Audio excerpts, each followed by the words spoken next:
To call you stupid would be an insult to stupid people. I have known sheep who could outwit you. I've worn dresses with higher IQs. But you think you're an intellectual, don't you, you ape? Apes don't read philosophy.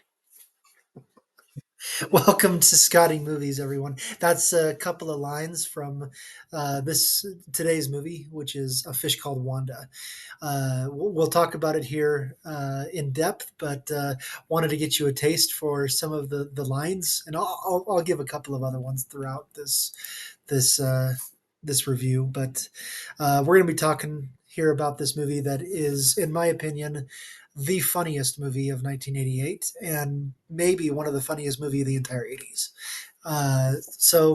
It's a movie that basically asks, what if a jewel heist went completely off the rails and everyone involved was just a little bit deranged? So here's the setup for A Fish Called Wanda. A group of not so brilliant criminals pull off a diamond heist in London, but surprise, surprise, they don't trust each other at all.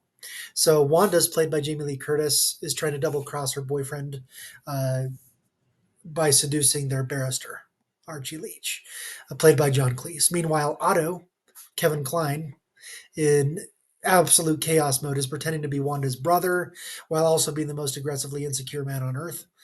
And then there's Ken, sweet, stuttering Ken, played by Michael Palin. He's an animal lover who's tasked with murder in order to cover up their tracks. Let's just say it doesn't go great. If you like comedy that walks the line between clever and absurd, A Fish Called Wanda is absolutely your jam. So, a movie like this only works when you have the right cast that plays extremely well. So, let's start with Kevin Kline, because good lord, this man won an Oscar for a role, and it's not your typical awards bait kind of role. It's a comedy. Otto is a gun-toting, Nietzsche quoting idiot savant with anger issues and the emotional maturity of a feral raccoon. Uh, his performance is all in. It's big, it's loud, it's physical, but somehow it's still nuanced. It's a miracle it doesn't tip over into caricature throughout the course of this film.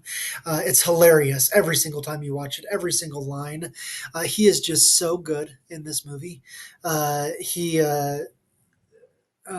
He's also insecure about being called stupid, even though he's clearly an idiot, which makes it all the more funny. He also uh, is very American loving and kind of hates British culture, and they're over in London, and so that comes out a lot. He's kind of a psychopath as well. He tortures Michael Palin's character, who stutters. And he does all these other things throughout the course of the movie that he is the guy that you want to see on the screen every single time because he is just so funny and his character is so deranged and so off the rails. It is one of the best performances of the year, and it is just a pleasure to watch Kevin Kline in this movie. It's a pleasure to watch Kevin Kline in just about any movie, but in this one in particular, it's great. Jamie Lee Curtis plays Wanda. She's the brains of the operation. She's equal parts femme fatale, con artist, and honestly, the only person who kind of knows anything that's going on. She switches gears effortlessly. She's sexy, she's scary, she's funny, she's genuinely exasperated. She's not just playing the seductress, she's orchestrating the entire mess from beginning to end. And some of her character quirks are that she gets turned on when people put on an accent from a different country. Like Kevin Kline's character will put on an Italian accent. So will John Cleese at some point when she's going through pretending to be in any kind of relationship. As soon as someone puts on a European accent of some sort, she loses all control of her sexual uh, awakening, however you'd say it, and it's hilarious. And so that's one of her quirks. Again, she's probably the only one who actually knows what's going on throughout the course of the movie, but she double crosses everyone to the exclusion of herself. Um, John Cleese is classic John Cleese in this movie. He's basically playing the most British man alive. He's stuffy, polite, emotionally constipated, but watching him unravel over the course of the film is really funny, because he plays the lawyer at first, defending the, the guy that's caught from the jewel heist, and the other characters, Jamie Lee Curtis is in particular, is trying to get it on his good side to kind of seduce him away from finding out the truth, and so uh, and kind of seduce him over to her side to get him involved in the diamond smuggling operation as well. So that's part of that. And John Cleese is really funny as well. Again, the beauty of him in this movie is watching him unravel in front of his wife, who he's hiding Wanda's character, Wanda in the house, and when he turns around and is about to offer champagne, suddenly it's his wife, and he has to explain what he's doing, and that's a really funny scene. Finally, there's Michael Palin, who plays Ken, and he has a stutter, a really bad stutter, that's really has some really funny parts throughout the course of the film when he realizes that he won't stutter if he's writing things down necessarily, and if he's yelling profanities, he won't stutter either. And he's an animal lover, and so when he's tasked with murdering this old lady, because she is the only other witness to this crime, things go horribly wrong, and he systematically, accidentally, is killing the woman's dogs. It shouldn't be funny, watching a man accidentally flatten dogs with increasingly larger objects, but it is. It's so wrong, but it's so funny. The script is co-written by John Cleese, directed by Charles Crichton. It's razor sharp. Every single line matters. Every character has a quirk. I've talked about every one of them, that gets exploited in the funniest way possible. The dialogue's got electricity. It's snappy. It's got this theatrical rhythm to it. It never feels too staged, though. It's witty. It's absurd. It just doesn't waste a second. And we love every minute of the screenplay, both with what it's setting up characters to do as well as dialogue that goes back and forth. And the comedy doesn't just come from the screenplay. It doesn't come from the plot. It comes from character as well. These people aren't funny because they're necessarily trying to be. They're funny because they're so themselves in the moment.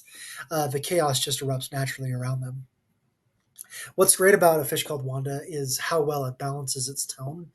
It's a crime caper with literal murder attempts and betrayal, but it feels like a farce, like a black comedy in a clown costume. The set pieces are timed with clockwork. The plot twists never feel forced. The film just builds to be what it's going to be, uh, to this beautiful bonkers finale at Heathrow Airport that has Ken running over Otto with a steamroller in cement. You have to see it because it's worth seeing just for that moment as this Ken maniacally is laughing as he's running over Otto with a steamroller. It's hilarious. Uh, this movie is over 35 years old at this point, and it still works. I could watch this movie every week, and it would still laugh the same at all of its jokes. It's ridiculous. It's absurd. It's a flavor combo that doesn't age. It's perfect. It just takes the best of the worlds that it's involved in. The heist, the murders, the comedy, the absolute slapstick. It just runs with it.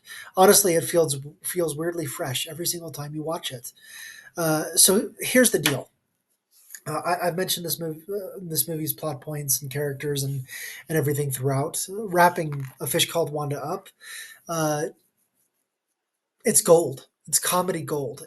Like I said before, it's one of the funniest movies I have ever seen, and I'm not being purposefully hyperbolic here. It is one of the funniest movies I've really ever seen. Funniest movie of this year of 1988 that I'm reviewing. Maybe the funniest movie of the 80s. I'm not sure there's another movie in the 90s that can surpass it. It is just that funny. So full marks, A+ is the grade that this movie is getting. This is the gold standard for ensemble comedy. If you've never seen it, fix that immediately. It's available on the Roku channel if you have a Roku at home. Uh, if you have seen it, watch it again. Try not to quote Kevin Kline screaming, "Don't call me stupid," uh, or when when he screams his profanity laced tirade, "You pompous, stuck up, snot nosed English giant, twerp, scumbag, dickhead." A couple of other ones in there that I won't say. And then Archie says, "How very interesting. You're a Vulgarian, aren't you?"